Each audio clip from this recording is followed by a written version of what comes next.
Bonjour, ici Naomi et Catherine. Bienvenue dans la saison 1 de notre podcast Famille en Affaires HEC Montréal, un podcast par et pour les entreprises familiales. Chaque semaine, avec nos invités, plongez dans le monde des entreprises familiales à travers des témoignages captivants pour découvrir leur histoire, leurs défis, ainsi que les moyens qu'ils ont utilisés pour assurer le succès de leur entreprise. Pour d'autres ressources adaptées à votre réalité de famille en affaires, visitez notre site web familleenaffaires.hec.ca. Bonne écoute! Bienvenue à tous dans un nouvel épisode de Famille en Affaires, un podcast dédié aux entreprises familiales propulsé par Famille en Affaires HEC Montréal. Aujourd'hui, plongez au cœur des défis et des triomphes de la famille Bruno.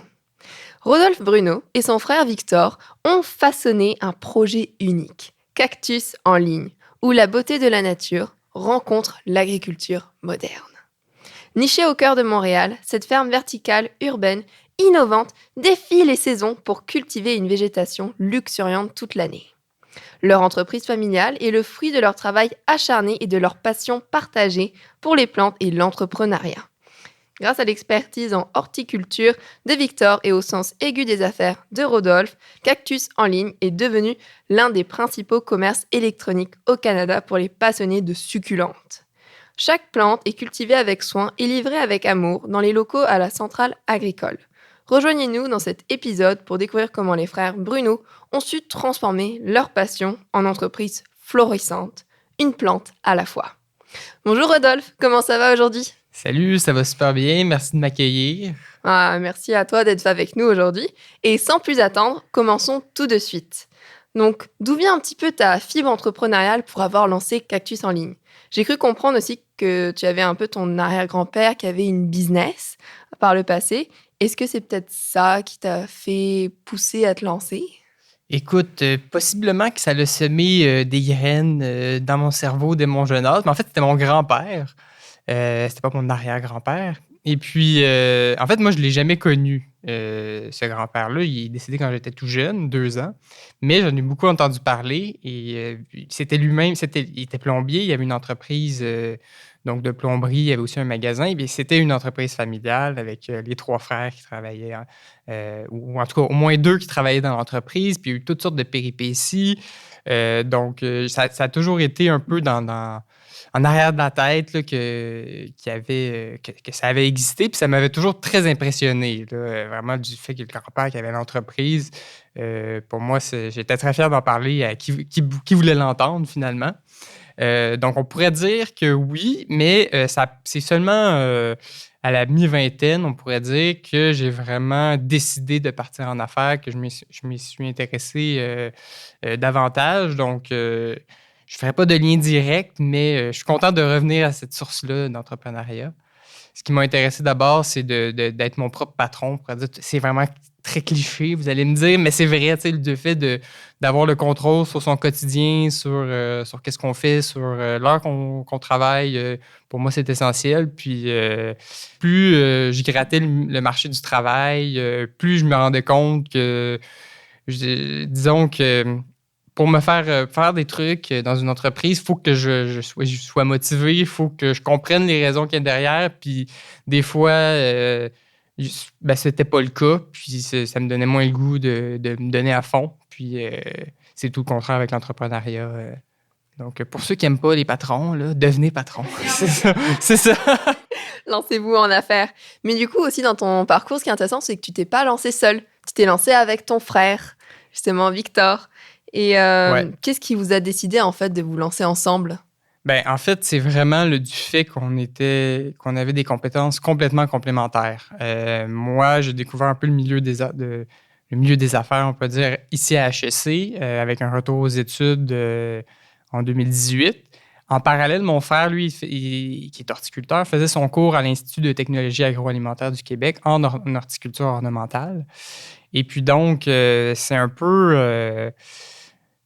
ça a été un peu le partenaire de choix qui s'est présenté, puis qu'on a juste 2 fils qui sont touchés pour dire « Hey, pourquoi qu'on ne part pas en affaires ensemble? » Tu as les compétences. Grâce à son parcours, ça donne accès à plein de financements publics, notamment pour l'agriculture. Puis moi, bon, j'avais le côté entrepreneurial, j'avais le goût de me partir en affaires. Donc, on a décidé qu'on voulait aller en agricole. Puis, l'agriculture urbaine, ben, c'est un peu imposé par défaut, si je puis dire, parce que c'était pas comme « on va démarrer une entreprise d'agriculture urbaine ». C'était plutôt 2 gars de Montréal qui partent une entreprise agricole. Donc, ça s'est tourné, ça s'est continué vers l'agriculture urbaine par défaut. Là. On a regardé un peu pour acheter un terrain en campagne, voir qu'est-ce que ça aurait été quoi les possibilités. Ben, finalement, on a découvert la centrale agricole ou tout un milieu effervescent de l'agriculture urbaine et puis c'est vers ça qu'on s'est tourné. Mais aussi, même avant ça, je crois que vous avez même débuté dans un garage, non? Oui, un sous-sol, on pourrait dire, le sous-sol chez nos parents. C'est là où toute bonne entreprise a commencé, on pourrait dire. Ça a commencé, la première année, c'était à très, très temps partiel, on peut dire. On a bâti une première étagère de production dans le sous-sol, vraiment avec du matériel acheté chez Amazon, puis chez Home Depot. Commençait à faire pousser nos petites plantes. Puis, en parallèle, on savait vers où on s'en allait, donc on faisait les démarches pour trouver notre local, pour bâtir la salle de production qu'on a présentement. Donc, oui, ça a commencé là. On a quand même été là un bon presque 2 ans dans le sous-sol à faire pousser des plantes, à faire des petits marchés publics pour vendre nos plantes, se faire connaître. Donc, oui, ça nous a beaucoup aidé. Puis, ça nous a permis de développer un peu l'expertise de la production intérieure, là, donc des succulentes avec les défis que ça amène au niveau de la chaleur, etc., des parasites. Fait que oui, ça a vraiment commencé dans le sous-sol. Ça a été vraiment incrémental. On a eu une première version 1 dans le sous-sol. Après ça, à notre local actuel, à la centrale agricole, on a eu la version, on va dire, 2. Ça a été une bonne année aussi. On avait bâti une production plus grosse qu'initialement, mais pas encore à notre plein potentiel. On pourrait dire qu'on est à la version 3, et donc la version finale, entre guillemets, pour l'installation qu'on a présentement. Et donc, beaucoup de travail, mais on est content de ce qui a été accompli. C'est intéressant parce que ce qu'on réalise, c'est que tu as parti l'entreprise avec ton frère. Vous n'avez pas repris l'entreprise de tes parents, mais les parents jouent un rôle. Tu sais, souvent, quand on accompagne les repreneurs puis on les amène à développer un projet intrapreneurial dans l'entreprise familiale, on leur dit, bien, regardez ce que l'entreprise familiale peut vous offrir en termes de ressources pour pouvoir développer votre projet. Mais ce que tu démontres, c'est que même quand on n'a pas d'entreprise familiale, nos familles peuvent avoir des ressources qu'ils peuvent mettre à notre disposition. L'entourage peut avoir des ressources qu'ils peuvent mettre à notre disposition. Fait que c'est le fun de voir que même si c'est pas une relève, puis on va y revenir plus tard, là, les parents ont quand même un rôle assez important. Oui, on peut dire que on est la première génération, mais la génération 0, on peut dire ça comme ça, est très impliquée. Comme je dis souvent à la blague, mon père avait peur de s'ennuyer à la retraite. Inquiète-toi pas, on va te trouver de quoi faire. Donc, il nous aide beaucoup pour surtout les menus travaux, puis en tout cas, plein de trucs qu'on aime moins faire, on envoie ça aux parents. Dans la cour de la génération c'est 0. ça, exactement. Puis on les remercie grandement d'ailleurs. S'ils nous écoutent, on leur dit souvent, mais c'est très apprécié. Est-ce que tu peux nous en parler un peu plus, genre comment ils s'impliquent, qu'est-ce qu'ils font un peu plus, que tu as évoqué des petites tâches que vous l'occupiez du coup pour la retraite, mais est-ce que tu peux venir un peu plus en détail? Oui, c'est ça. Tout d'abord, avec le démarrage de l'entreprise, ils nous ont aidés financièrement à se démarrer. Donc ça, c'est quand même un apport qu'on peut incroyable, on peut dire là. Donc ça a été une partie de l'apport des actionnaires, on peut dire, dans le montage financier pour bâtir la salle de culture. Donc ça, on sera éternellement reconnaissant envers eux pour ça. Mais c'est ça, comme je disais à la blague tantôt, c'est un peu, du côté de mon père, en tout cas, c'est un peu les services techniques. Lui, vraiment, là, il a tout le temps de quoi réparer, arranger un tuyau qui coule. Donc, ça, c'est sa tâche, on pourrait dire. Il s'occupe aussi, il fait aussi des livraisons, plein de travaux manuels comme ça. On leur donne ça à faire. Du côté de ma mère, elle, ça va être plus tout ce qui est travaux minutieux, de l'emballage pour l'expédition des plantes. Des fois, il faut faire un peu de bricolage pour certaines commandes, pour les mariages. Donc ça, c'est moins notre tasse de thé. C'est vraiment pas notre tasse de thé. Donc, on lui charge de ça. Puis on est très content qu'elle le fasse. Parce qu'on ferait dur pour certaines affaires. Je suis curieuse au niveau de la... dis-moi si tu es à l'aise d'en parler, mais au niveau justement de la mise de fonds que tes parents ont mis initialement, est-ce qu'ils sont co-actionnaires avec ton frère et toi ou ça a plus été sous forme de prêts, de dons? Parce que c'est un peu comme dans la fameuse catégorie de love money là, qu'on appelle dans le monde entrepreneurial. Je suis curieuse de savoir c'est quoi un peu le... C'est définitivement du love money. Puis ils sont pas actionnaires officiellement. Okay. Donc c'était vraiment...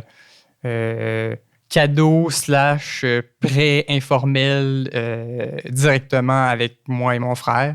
Donc, ils ne sont pas impliqués dans l'actionnariat de l'entreprise. Donc, c'est nous qui avons quand même Puis, d'un certain côté, parce qu'on a quand même du levier, on a des prêts agricoles, tout ça, donc on ne va pas leur mettre la responsabilité de ça sur eux. Ce n'est pas à eux de le faire. Parce que si les banques commençaient à regarder pas les états financiers, mais les codes de crédit, tout ça de mes parents, ce serait plutôt eux qui auraient la grosse charge, j'ai l'impression. Là. Ils ont plus d'historique que nous. Là, donc, ça fait... Dans le fond, c'est ça. C'est nous les actionnaires, puis eux nous ont aidés directement, les enfants, on peut dire. Là. C'est comme un capital patient qui vous a aidé à démarrer, qui est encore là, puis éventuellement... C'est ça. C'est comme un héritage d'avance. Là. On peut le voir comme ça aussi. Là. Et du coup, on voit que l'entreprise prend quand même une place dans la famille. Mais est-ce que tu pourrais dire peut-être qu'elle est même devenue un membre de la famille ou pas? Écoute, c'est sûr que quand on a une entreprise qui, en plus, a démarré, ça, du moins pour moi et mon frère, ça occupe une grande place dans nos vies. On ne va pas se le cacher que ça fait partie aussi des défis, là, c'est-à-dire que oui, on est notre propre patron, mais on est notre propre patron tout le temps, 7 jours sur 7, 365 jours par année à avoir les soucis de l'entreprise. Donc, pour moi et Victor, c'est sûr que on pourrait dire que c'est un membre de la famille.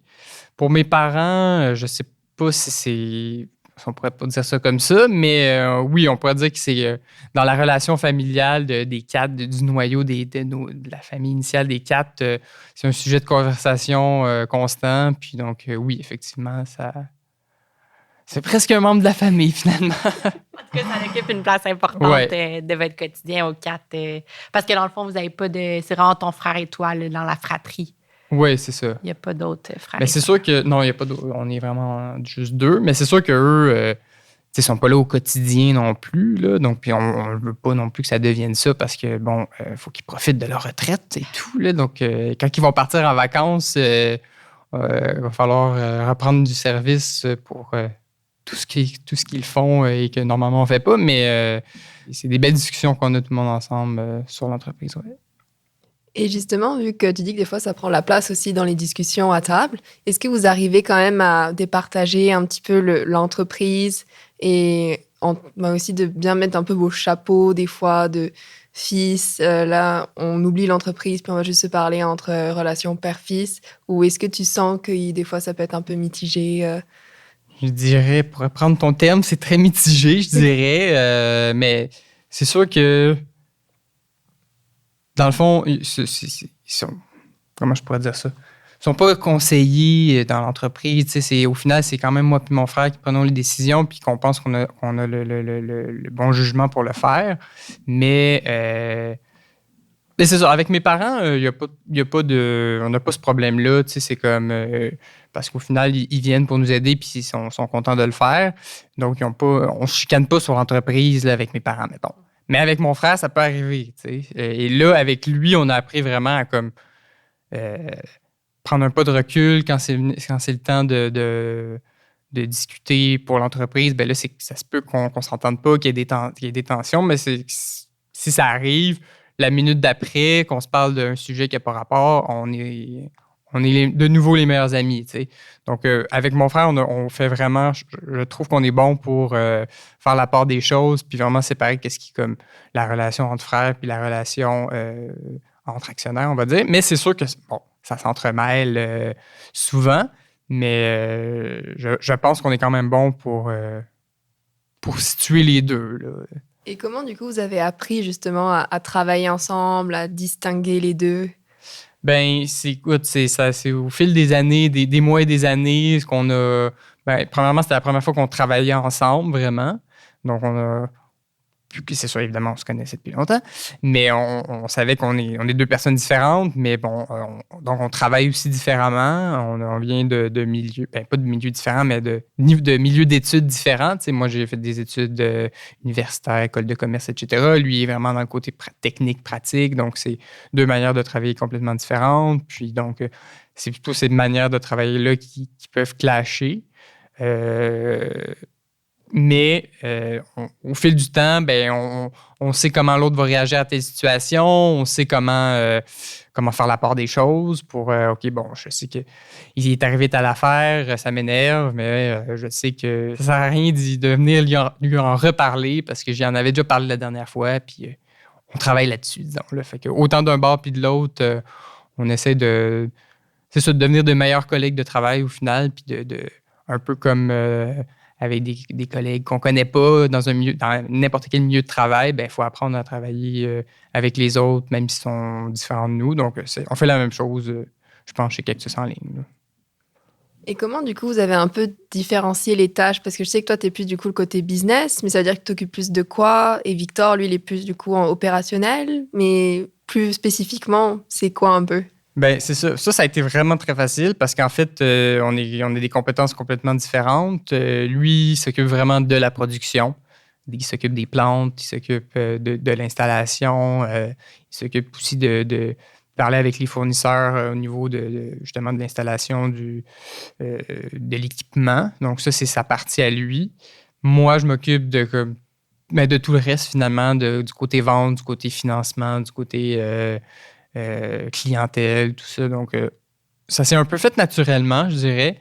À la base, c'était moi qui ai comme un peu initié le projet puis qui a monté le dossier, on pourrait dire, pour les financements, pour l'équipement, tout ça. Donc, moi, je faisais mes choses de mon côté à ce niveau-là, puis lui s'occupait des plantes. Puis ça s'est fait quand même très naturellement de ce côté-là. Puis en fait, c'est génial pour ça parce qu'on a chacun nos domaines d'expertise, on a chacun nos domaines où on est maître, on peut dire. Fait que moi, je ne vois pas, si je vois quelque chose au niveau des plantes, je sais que j'ai pas à m'inquiéter, que ça va être. Si je vois une plante sèche dans la production, je sais qu'elle va être arrosée bientôt. Là, fait que j'ai pas besoin de me soucier de ça. Fait que ça, c'est au niveau de la charge mentale, c'est génial parce que j'ai tout le reste à me soucier. Donc, C'est intéressant ce que tu dis parce que quand on parle souvent d'entrepreneuriat en équipe ou de reprenariat en équipe, il y a différentes variables qu'on évalue. Puis il y a deux variables que tu viens de nommer que je trouve super intéressantes. C'est premièrement la complémentarité. Fait que est-ce que justement on a 100% les mêmes compétences ou au contraire, on réussit un peu comme un casse-tête à s'emboîter puis à s'assurer qu'ensemble, on répond vraiment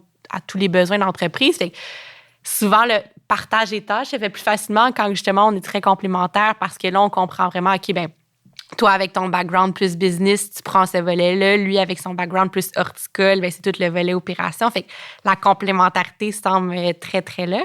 Puis à travers ton discours, tu viens de dire, quand il y a une plante sèche, j'y fais confiance. Puis ça, c'est vraiment un élément clé d'une relation en équipe. C'est la confiance qu'on a vis-à-vis l'un et l'autre. Puis ça, c'est pas juste une question de compétence, tu sais. Cette confiance-là, tu l'as sûrement développée au fil du temps sans trop t'en rendre compte avec justement peut-être le fait que c'est ton frère, tu le connais, tu connais sa personnalité, tu connais la façon qu'il travaille. Mais c'est un élément qui n'est pas toujours naturel. Puis il y a quelque chose qu'il faut travailler. Mais quand on réussit justement à être complémentaire et d'avoir confiance en l'autre, bien, c'est là qu'on réussit vraiment à bien départager les carrés de sable. Puis on pile pas l'un sur l'autre parce qu'au final, si on fait deux fois la même chose, il y a une perte d'efficacité. Là. Je dirais possiblement que la confiance vient. Bon, premièrement, le fait d'être complémentaire, c'est génial. Ouais. Puis la confiance vient du fait de. Il faut quand même s'intéresser un peu à ce que l'autre fait, apprendre un peu. Donc, au niveau horticole, au final, j'en connais quand même pas mal malgré tout.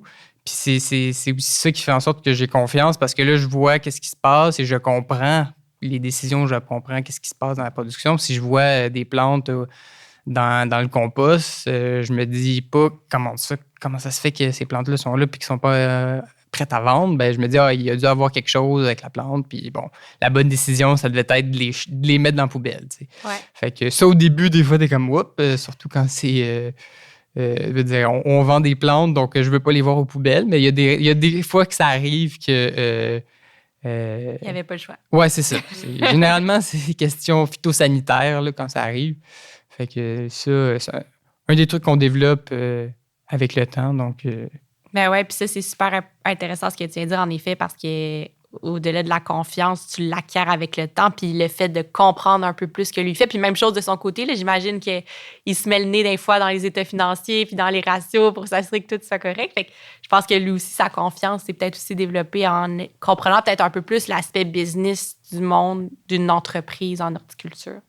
oui, mais je dirais que Victor met pas du tout le nez dans les états financiers. OK, lui, il fait vraiment confiance. Ouais, c'est ça. Mais il y a des fois qu'il me dit... ben, tu sais, que je lui explique un peu qu'est-ce qui se passe parce qu'il me dit, telle affaire, comment ça se fait que, je sais pas, moi, qu'on n'utilise pas la marge de crédit pour ça, quelque chose. Puis là, je lui explique. Puis là, il est comme, OK, ouais, je comprends. Fait que, Ça fait du sens. ouais, c'est ça. Là. Justement, pour aussi partir la business, je pense que vous avez dû arrimer aussi un petit peu votre vision, à part de, bien sûr, travailler la complémentarité d'équipe, la confiance. Mais comment, du coup, vous avez réussi à arrimer tout ça dans une vision commune? En fait, je sais pas si on a une vision commune. On a une vision commune de qu'est-ce que nous, on veut faire en tant que personne, qu'on veut se développer en tant qu'humain dans l'entreprise. Mais la vision commune, c'est... Honnêtement, nous, on s'est jamais vraiment assis pour dire, OK, c'est quoi notre vision? C'est quoi notre mission? C'était plus comme, c'est quoi la prochaine étape pour pouvoir en vivre dignement? Puis c'est un peu ça qui nous a menés de décision en décision. Puis il y a des fois que mettons, je veux amener un certain aspect à l'entreprise, justement, peut-être se mettre plus en adéquation avec, je sais pas moi, des modèles d'affaires plus nouveaux ou plus axés sur le fait que l'agriculture, par exemple, que l'agriculture urbaine, ça soit plus écologique, etc. Puis des fois, ben, je sens que Victor, c'est moins, ça l'intéresse moins, ou si lui, ça vient pas le chercher comme moi, mettons, ça vient me chercher. Puis à ce moment-là, ben, je suis comme, OK, ben, on poussera pas nécessairement cet aspect-là parce que faut qu'on soit les deux à tirer le carrosse, pas juste un qui tire et qui essaie de convaincre l'autre. Donc, on l'a jamais fait formellement, mais je pense qu'au final, c'est au niveau des ressentis que ça se fait de manière incrémentale. Puis vous étiez beaucoup aussi en démarrage. Tu sais, quand on est en mode start-up aussi, il y a une certaine forme d'agilité qui doit être là parce qu'on saute sur des occasions. Puis il y a eu, entre autres, là, on en avait parlé, là, de la décision d'acheter le non-cactus en ligne. Tu sais, c'est quand même une décision stratégique. On a sauté sur... Puis on pourrait y revenir, là, on a sauté sur une occasion. Mais peut-être qu'on pourrait se parler dans un an, dans 2 ans, dans 3 ans. Puis peut-être que là, vous allez être rendu à un niveau de dire, OK, là, c'est le temps peut-être de se définir une vision commune pour s'assurer qu'on garde le cap sur vers où on s'en va. Oui, vraiment. Ben, je dirais qu'on arrive à ce moment-là où est-ce que là, on pourrait dire qu'on on a fini de démarrer, ou en tout cas, on y arrive bientôt. On arrive à un moment où on est dans nos habitudes, dans nos souliers, où est-ce que les choses roulent. Fait que là, on se demande c'est quoi la prochaine étape. Jusqu'à maintenant, c'était facile. C'était comme, il faut qu'on bâtisse la salle, il faut qu'on produise telle quantité puis qu'on vende telle quantité. Fait que c'était comme, ça se faisait naturellement. Là, on en sera à se demander c'est quoi la prochaine étape. Puis là, je pense que de s'asseoir puis d'avoir cette discussion-là spécifique. Parce que souvent, on s'en parle, mais c'est comme un petit bout de phrase par-ci, par-là. Ah, ça serait le fun qu'on fasse ça. Finalement, on s'en reparle jamais. Fait que je pense que tu as tout à fait raison. Puis on serait dans les prochains mois à s'asseoir puis à se demander, OK, c'est... faire le point sur où est-ce qu'on est rendu puis où est-ce qu'on veut s'en aller avec l'entreprise. Et d'ailleurs, j'aimerais revenir un petit peu pour comprendre, parce qu'on a passé assez rapidement. On était au moment du garage, vous avez commencé. Après, tu as dit que vous êtes arrivé du coup à la centrale agricole. Mais et après, du coup, il y a eu d'autres choses. Est-ce que tu peux un petit peu revenir dessus? Comme ça, peut-être, on pourra penser à l'après ensemble. Au début, dans le fond, l'entreprise s'appelait Sucurbaine. C'est un nom... On a passé quand même un bon moment à se demander comment on allait appeler notre entreprise. On avait décidé qu'on voulait se spécialiser en succulentes et en cactus. principalement parce que c'était une plante à la mode et facile à faire pousser en étage aussi. C'est ce qui nous a poussé vers ça. Donc, on était une entreprise d'agriculture urbaine, donc succulente urbaine. Ça a donné Sucurbaine. Puis, on était Sucurbaine pendant plusieurs années. En fait, jusqu'à il y a 1 an et quelques mois, on était Sucurbaine. Mais on a eu l'occasion l'année passée, donc au début de l'année passée, les discussions ont commencé vers août 2022, de racheter une boutique en ligne qui était déjà bien établie, qui s'appelait Cactus en ligne. Donc, Cactus en ligne, c'était, comme je disais, ça existait depuis 2016. Donc, il ne faisait pas la production des plantes. C'était vraiment comme un fleuriste qui a pignon sur rue, mais spécialisé sur les cactus et les succulentes, et c'était uniquement en ligne. Il y avait déjà eu une boutique, mais qui avait dû fermer là, au moment de la pandémie. Donc ça, quand l'opportunité s'est présentée vraiment à nous, c'est elle qui est venue vers nous finalement. L'ancien propriétaire nous a approchés pour savoir si on voulait le racheter en gros. Là. Au final, c'est ce qu'on a fait. Mais de mon côté, quand j'ai reçu le premier contact, c'était par courriel.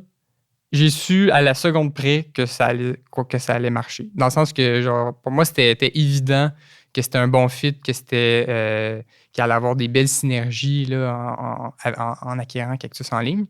C'est sûr que, bon, moi, j'étais hyper excité à cette idée-là. Victor, au début, il n'était pas trop sûr, mais je dirais que ça n'a pas été très long avant que je le convainque puis que je le fasse réaliser que c'était vraiment une belle opportunité parce qu'on était justement dans des démarches pour faire passer notre site Internet à un autre niveau parce qu'on avait besoin d'augmenter les ventes. Puis là, donc, on se présentait à nous une opportunité d'acquérir un site web qui avait déjà une belle visibilité, une bonne base de clientèle, bien établie sur les réseaux sociaux, sur les moteurs de recherche.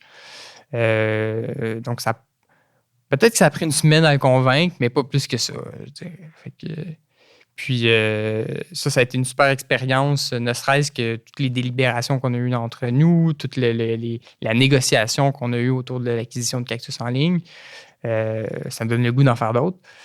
Puis finalement, c'est ça, on a décidé de garder le nom, de laisser de côté Sucurbaine, de vraiment garder le nom Cactus en ligne, qui était en fait Sucurbaine était très peu connu. Là, donc, tant qu'à faire, on allait garder Cactus en ligne qui était déjà... c'est ce qu'on essayait de bâtir au final, Cactus en ligne. Moi, je les connaissais, je me fiais à leur site web, j'essayais de les copier. Puis au final, on est devenu Cactus en ligne. Fait que, c'est génial. Ah, c'est une super opportunité pour gagner en visibilité. Donc ça, c'était un peu peut-être au V2, ce que tu expliquais du coup tout à l'heure. Tu avais la V1, la V2. Là, c'était rendu pas mal la V3, je dirais. On avait déjà pas mal la production. La production s'en venait à une bonne capacité. On essayait de bâtir notre site web à un autre niveau parce qu'on avait une pas mal grosse production. Donc, on avait l'intention d'investir en publicité, tout ça. Donc, tout ça, Cactus en ligne le faisait déjà. Donc, ça a été vraiment... ça a été un fit parfait, en final. Et quand tu dis l'après, est-ce que vous considérez peut-être employer de nouvelles personnes ou pas? Est-ce que vous êtes rendu là? Bien, pour le moment, on a déjà eu un employé l'année passée, mais notre système d'irrigation, pour être précis, n'était pas au point. Donc, on avait besoin d'un employé pour faire des tâches manuelles un peu ingrates, on peut dire. Donc, ça nous a beaucoup aidé. Maintenant, on a un beau système d'irrigation en recirculation qui est en partie automatique. Donc, ça nous a éliminé une bonne partie de beaucoup de travail manuel.